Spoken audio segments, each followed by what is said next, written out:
ಇನ್ನು Ranya Rao gold smuggling ಪ್ರಕರಣಕ್ಕೆ ಸಂಬಂಧಪಟ್ಟಂತೆ ಒಂದಿಷ್ಟು ಬೆಳವಣಿಗೆ ಆಗಿದೆ. ಈಗ ಒಂದು ಅಪ್ಡೇಟ್ ಬರ್ತಾ ಇದೆ, ಏನು ಅಂತ ನೋಡೋಣ. ಸೊ ನಟಿ ರನ್ಯಾರಾವ್ಗೆ ಮತ್ತೆ ಜೈಲೇ ಗತಿ. ಕಾರಣ ಬೇಲ್ ಪ್ರಕರಣ ಇವತ್ತು ವಿಚಾರಣೆ ಇತ್ತು. ಸೊ ನಟಿ ರನ್ಯಾರಾವ್ ಜಾಮೀನು ಅರ್ಜಿ ವಜಾ ಆಗಿದೆ. ಸೊ ಆರ್ಥಿಕ ಅಪರಾಧಗಳ ವಿಶೇಷ ಕೋರ್ಟ್ ಆದೇಶವನ್ನು ಹೊರಡಿಸಿದೆ. ಆದೇಶ ಹೊರಡಿಸಿದ ಜಾಮೀನು ಅರ್ಜಿಯನ್ನು ವಜಾ ಮಾಡಿದೆ. ನಟಿ ರನ್ಯಾರಾವ್ಗೆ ಮತ್ತೆ ಜೈಲೇ ಗತಿ. ಸೊ ಈಗಾಗಲೇ ನ್ಯಾಯಾಂಗ ಬಂಧನದಲ್ಲಿದ್ದಾರೆ. ಅವರ ಸಲ್ಲಿಸಿದಂಥ ಜಾಮೀನು ಅರ್ಜಿಯನ್ನು ವಜಾ ಮಾಡಿದ್ದಾರೆ ಆರ್ಥಿಕ ಅಪರಾಧಗಳ ವಿಶೇಷ ಕೋರ್ಟ್. ಕಾರಣ ಅದಕ್ಕೆ ಅನೇಕ ರೀತಿಯಾದಂಥ ಕಾರಣಗಳಿತ್ತು. ಪೂರ್ತಿ ಕ್ಲಿಯರ್ ಆಗಿ ಇನ್ನೂ ಪಿಕ್ಚರ್ ಸಿಕ್ಕಿಲ್ಲ ಆ ನಿಟ್ಟಿನಲ್ಲಿ. ಸೊ ವಿಚಾರಣೆಯನ್ನು ಮಾಡಬೇಕಾದಂಥ ಅಗತ್ಯತೆ ಇಲ್ಲ ಕೂಡ ಇದೆ. ಜೊತೆಗೆ ವಾದವನ್ನು DRI ವಕೀಲರು ಮಾಡ್ತಾ ಇದ್ದಂಥ ಸಂದರ್ಭದಲ್ಲಿ ಅನೇಕ ವಿಚಾರಗಳನ್ನು ಪ್ರಸ್ತಾಪ ಕೂಡ ಮಾಡಿದರು. ಸೊ ಅವರು ಇಲ್ಲಿಂದ ಮತ್ತೆ ಹೊರಟೋಗ್ಬಿಟ್ರೆ ಕಷ್ಟ ಆಗಿಬಿಡುತ್ತೆ, ಹಾಗಾಗಿ ನಮಗೆ ಇನ್ನೊಂದಿಷ್ಟು ವಿಚಾರಣೆಯನ್ನು ಮಾಡಬೇಕಾಗಿದೆ ಅನ್ನುವಂಥ ನಿಟ್ಟಿನಲ್ಲಿ ಅವ್ರು ನ್ಯಾಯಾಂಗ ಬಂಧನದಲ್ಲೇ ಇರಲಿ ಅಂತ ಹೇಳಿ ಅವ್ರು ಹೇಳಿರುವಂಥ ಹಲವು ಮಾಹಿತಿಗಳಲ್ಲಿ ನನ್ನ ಸಹೋದ್ಯೋಗಿ ಈಗ ಕ್ರೈಮ್ ಬ್ಯೂರೋ ಹೆಡ್ ಆಗಿರುವಂಥ ಮುರಳೀಧರ್ ನನ್ನ ಸಂಪರ್ಕಕ್ಕೆ ಸಿಗ್ತಾ ಇದ್ದಾರೆ. ಮುರಳಿ, ಈಗ ಜಾಮೀನು ಅರ್ಜಿ ವಜಾ ಮಾಡೋದಕ್ಕೆ ಕೊಟ್ಟಂಥ ಕಾರಣಗಳೇನು ಅಂತ ಏನಾದರೂ ಇದೆಯಾ ಮುರಳಿ?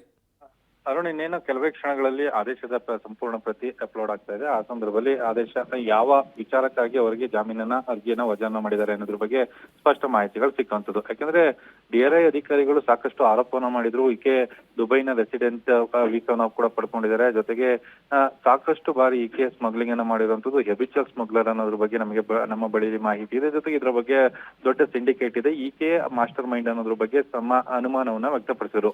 ಜೊತೆಗೆ ಇನ್ನೂ ಕೂಡ ಎರಡು ಪ್ರತ್ಯೇಕವಾಗಿ ತನಿಖಾ ಸಂಸ್ಥೆಗಳು ತನಿಖೆಯನ್ನ ಮಾಡ್ತಾ ಇದಾವೆ. CBI ಇರ್ಬೋದು ಅಥವಾ ED ಇರ್ಬೋದು, ಎರಡೂ ಕೂಡ ಪ್ರತ್ಯೇಕವಾಗಿ ತನಿಖೆಯನ್ನ ಮಾಡ್ತಾ ಇರೋ ಸಂದರ್ಭದಲ್ಲಿ ಈಕೆ ಜಾಮೀನನ್ನ ಪಡ್ಕೊಂಡು ಬಂದ್ರೆ ಹೊರಗಡೆ ಬಂದಂತ ಸಂದರ್ಭದಲ್ಲಿ ಸಾಕ್ಷ್ಯ ನಾಶಗಳಾಗುವಂತದಿರ್ಬೋದು ಅಥವಾ ಈಕೆಯಿಂದ ಒಂದಷ್ಟು ಮಾಹಿತಿಗಳು ಬಹಿರಂಗ ಆಗುವಂತ ಸಾಧ್ಯತೆಗಳಿರ್ತವೆ. ಆ ಹಿನ್ನೆಲೆಯಲ್ಲಿ ಆಕೆಯನ್ನ ಜಾಮೀನಿನ ಮೇಲೆ ಹೊರಗಡೆ ಬಿಡಬಾರ್ದು ಅಂತೇಳಿ DRI ಆಕ್ಷೇಪಣೆ ಸಲ್ಲಿಕೆ ಮಾಡಿತ್ತು. ಆಕ್ಷೇಪಣೆನ ಸಲ್ಲಿಕೆ ಮಾಡಿದ್ರ ಜೊತೆಗೆ 4,83,00,000 ಸುಂಕವನ್ನ ದೇಶಕ್ಕೆ ವಂಚನೆಯನ್ನ ಮಾಡಿದಾಳೆ ಅನ್ನೋದ್ರ ಬಗ್ಗೆ ಕೂಡ ಆರೋಪವನ್ನ ಮಾಡಿದ್ರು. ವಾದ ಪ್ರತಿವಾದವನ್ನು ಆಲಿಸಿದಂತೆ ನ್ಯಾಯಾಲಯ ಇವತ್ತು ಆದೇಶವನ್ನ ಕಾಯ್ದಿರಿಸಿತ್ತು. ಇವತ್ತು ಜಾಮೀನು ಅರ್ಜಿಯನ್ನ ವಜಾ ಮಾಡಿರುವಂತದ್ದು. ವಜಾ ಮಾಡಿ ಆದೇಶವನ್ನ ಮಾಡಿದೆ. ಇನ್ನು ಕೆಲವೇ ಕ್ಷಣಗಳಲ್ಲಿ ಯಾವ್ಯಾವ ರೀಸನ್ಸ್ ಅನ್ನ ಕೊಟ್ಟಿದ್ದಾರೆ, ಆದೇಶದ ಅಂದ್ರೆ ಜಾಮೀನಿನ ಅರ್ಜಿಯನ್ನ ವಜಾ ಮಾಡ್ಲಿಕ್ಕೆ ಯಾವ್ಯಾವ ರೀಸನ್ಸ್ ಗಳಿದಾವೆ ಏನು ಅನ್ನೋದ್ರ ಬಗ್ಗೆ ಸ್ಪಷ್ಟವಾದ ಮಾಹಿತಿಗಳು ಸಿಕ್ಕುವಂತದ್ದು. ಅರುಣ್, ಓಕೆ ಮುರಳೀಧರ್, ನಿಮ್ಮೆಲ್ಲ ಮಾಹಿತಿಗೆ ಧನ್ಯವಾದಗಳು.